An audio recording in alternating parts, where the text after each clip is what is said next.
Ako po si Marites A. Lacaba, nakatira sa San Ignacio, SLBGK, Eco Village.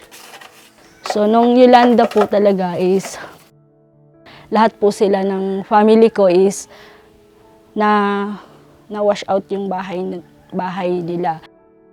So sobrang lakas nga daw ng typhoon na yun. Nakasama po ako sa pabahay, napili bilang beneficiaries.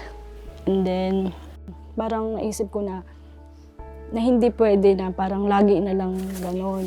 Kahit nasa bahay ako, sana meron ding kahit maliit na income. And then, sa ngayon po is, at mayroong maliit na kabuhayan. Ang laki po talaga ng pagbabago, pagkakaiba ng ginhawa. So yun po, pagdating po dito, napakalaking ginhawa na po. Kahit gaano kalakas ang hangin. Minsan hindi na ako nakikinig kung may bagyo o wala kasi safe na talaga dito. So yun po, ganun.